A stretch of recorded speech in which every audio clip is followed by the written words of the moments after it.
Assalamualaikum warahmatullahi wabarakatuh. Ketemu lagi sahabat-sahabat semua di video saya. Video ini merupakan lanjutan dari part sebelumnya tentang membuat kisi-kisi penelitian. Nah, pada kesempatan ini saya akan jelaskan bagaimana membuat kisi-kisi wawancara. Jadi kita satu video ya. Yang sekarang kita akan jelaskan adalah bagaimana membuat kisi-kisi wawancara. Oke, sebelumnya di kisi-kisi penelitian sudah kita jelaskan secara umum. Sekarang masuk ke kisi-kisi wawancaranya. Yang kedua nanti akan kita bahas bagaimana membuat pedoman wawancara. Oke, sebelum dilanjutkan, teman-teman sekalian, wawancara itu ada dua macam atau bahkan ada tiga macam. Tapi yang populer adalah wawancara itu adalah wawancara yang terstruktur. Yang kedua adalah wawancara yang tidak terstruktur. Wawancara terstruktur artinya kita hanya menanyakan apa saja pertanyaan yang sudah kita list tanpa bertanya di luar pertanyaan yang sudah ditulis dalam pedoman wawancara. Sementara teknik wawancara semi-structure adalah pertanyaannya itu adalah mengekor dari pertanyaan-pertanyaan yang sudah dibuat oleh peneliti. Jadi kita buat misalnya 5 pertanyaan, tetapi ujung-ujungnya nanyanya itu bisa sampai 10 pertanyaan, bisa sampai 20 pertanyaan. Kenapa? Karena kita biasanya wawancara yang bagus itu tujuannya adalah untuk menggali. Nah, untuk penelitian deskriptif naturalistik, kebanyakan penelitiannya adalah menggali. Dan yang digunakan adalah tekniknya semi-structure. Jadi hanya ada pertanyaan utama. Sementara pertanyaan berikutnya tergantung hasil percakapan kita setelahnya. Begitu ya kira-kira. Oke, mari kita lanjutkan ke kisi-kisi wawancara. Seperti biasa, teman-teman bikin judul di sini. Kisi-kisi wawancara, ya. Nah, gitulah ya. Seperti biasa, tulisannya jelek. Oke, kita lanjutkan.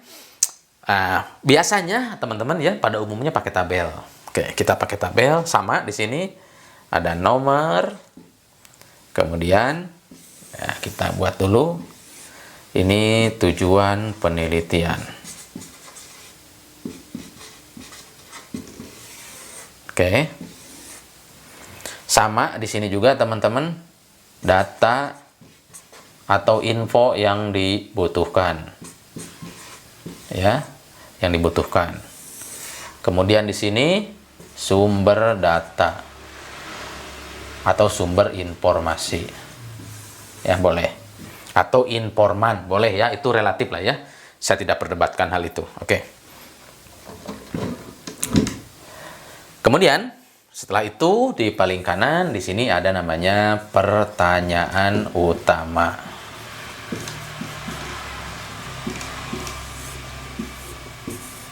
Oke, teman-teman sekalian, sebelum dilanjutkan, teman-teman boleh tidak sepakat dengan tabel ini karena beragam kisi-kisi wawancara. Tapi yang saya sampaikan adalah yang paling populer, yang paling lazim. Oke, kita lanjutkan.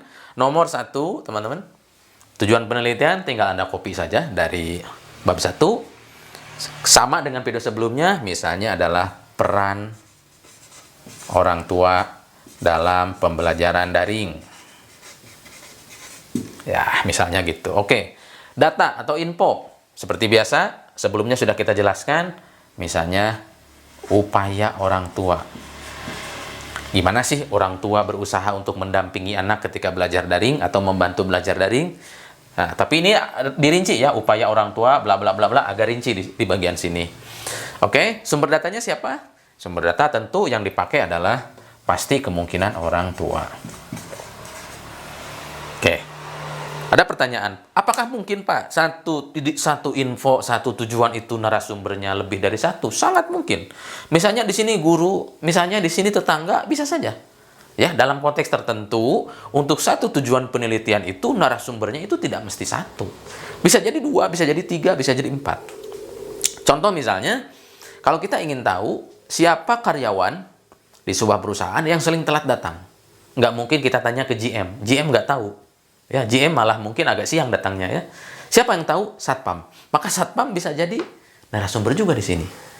Begitu kira-kira. Atau dosen siapa yang sering telat masuk kelas? Kalau nanya ke pimpinannya kayaknya nggak tahu. Tapi mungkin kalau staf atau penjaga di tiap lantai gedung, pasti dia tahu siapa dosen yang sering telat masuk. Oleh karena itu, sumber data ini tidak mutlak. Selama berkaitan, ini dalam kualitatif ya.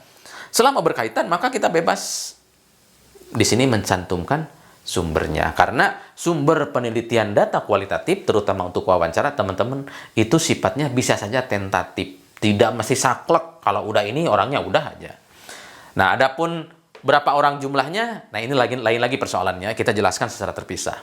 Oke, anggap saja ini satu sumber orang tua. Oke.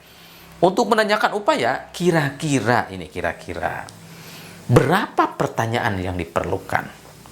Maka di sini pertanyaan utamanya adalah misalnya 1, 2, 3. Udah aja misalnya 3 pertanyaan utama, atau bolehlah 4, 5 gitu ya.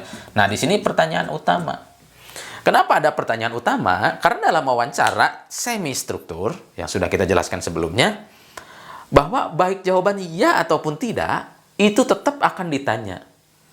Apakah Anda mendampingi anak Anda ketika belajar daring? Kalau orang tua menjawab iya, tetap ditanya juga. Bagaimana caranya? Apa alasannya? Misalnya begitu. Kalau orang tua menjawab, apakah Anda mendampingi anak Anda untuk belajar daring? Kemudian orang tua menjawab, oh saya mah enggak. Tetap juga ditanya, kenapa Pak enggak mendampingi? Nah itu bedanya ya, semi structure itu begitu. Oleh karena itu dibuat pertanyaannya di sini pertanyaan utama. Adapun pengembangannya tergantung nanti arah pembicaraan kita kemana. Saya tidak bisa prediksikan di sini ya. Kenapa? Karena hanya penelitilah yang tahu data apa yang mau diambil ketika wawancara. Jadi cukup bikin pertanyaan utama.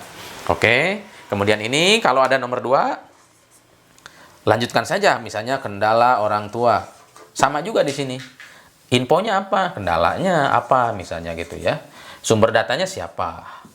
Orang tua juga. Pertanyaan utamanya ada berapa? 1, 2, 3, 4, 5. Nah, ini kira-kira begitu. Ini baru kisi-kisinya, teman-teman, ya. Bukan pedoman. Nah, setelah ini ada, ya. Rumusannya 1 dulu, ini upayanya, ini orang tua, ini pertanyaan utamanya ada 5. Sekarang barulah kita membuat pedomannya. Jadi yang digunakan di lapangan itu pedoman, bukan kisi-kisi. Kisi-kisi itu hanya rambu-rambu. Yang dibuat ke lapangan adalah pedoman. Bagaimana membuat pedomannya?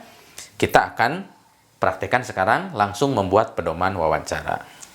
Oke, teman-teman sekalian, kita langsung saja membuat pedoman wawancara dari kisi-kisi yang sudah kita bahas sebelumnya. Oke, langsung di sini adalah pedoman wawancara. Kasih judul ya, wawancara. Oke. Nah, pedoman itu apa sih Pak? Pedoman itu belangko ya. Maka di sini bisa ditulis misalnya nama informan atau narasumber ya, atau sumber data boleh .2 misalnya gitu ya. Kemudian tanggal wawancara diisi di sini. Atau kalaupun nama nggak mau, bisa pakai inisial juga boleh ya. Kalau narasumber itu menolak untuk memberitahukan identitasnya. Kemudian di sini tempat. Di mana, kecuali di sini mungkin virtual gitu ya. Di sininya tulis aja virtual.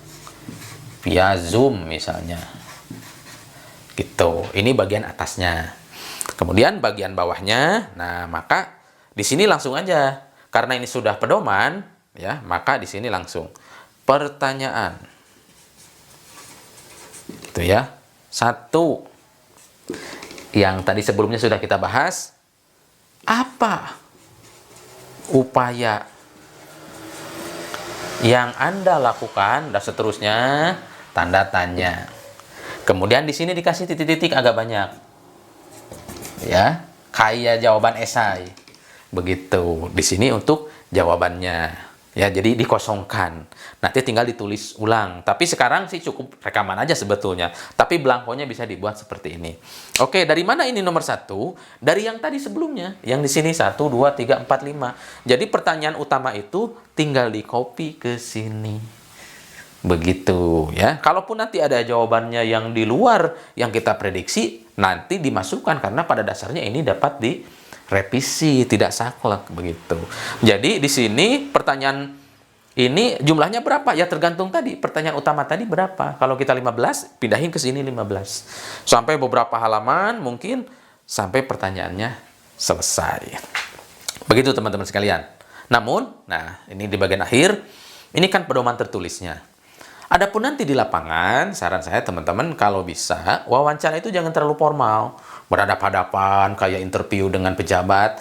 Biasanya orang yang diinterview dengan terlalu serius, dia nggak keluar jawaban aslinya, atau canggung, atau mungkin terbata-bata, atau mungkin agak susah untuk mengemukakan. Jadi gimana? Terakhir ini saran saya, apalagi orangnya kenal nih kalau wawancara. Nah, kalau orangnya kenal apalagi susah itu. Kalau kita nanya malah nanya balik gitu ya. Nah, jadi gimana caranya? Nah, teknik wawancaranya jangan dengan wawancara secara formal, tapi dengan cara mengobrol, kemudian Anda pegang HP, kemudian simpan HP-nya di meja, tapi narasumber dikasih tahu. Bapak, Ibu, Teteh, Akang, narasumber, mohon maaf untuk mempermudah saya direkam. Jadi hati-hati ya, kalau merekam orang itu izin dulu. Izin dulu ke yang bersangkutan, tapi jangan gini, dipegangin gitu ya. Nggak usah, simpen aja di meja. Kita ngobrol-ngobrol aja, rilek-rilek aja. Kalau pertanyaan mah, itu cukup sebagai pedoman saja. Bahkan idealnya pertanyaannya ini sudah hafal semua. Kenapa? Kalau dengan terlalu formal, jawabannya nggak keluar, nggak bebas gitu ya. Tapi kalau ngobrol-ngobrol, itu jawabannya biasanya bagus-bagus hasil penelitiannya atau hasil wawancaranya. Oke teman-teman sekalian, mungkin itu yang dapat saya sampaikan. Semoga bermanfaat. Jangan lupa like dan subscribe bagi yang belum. Dan Assalamualaikum warahmatullahi wabarakatuh.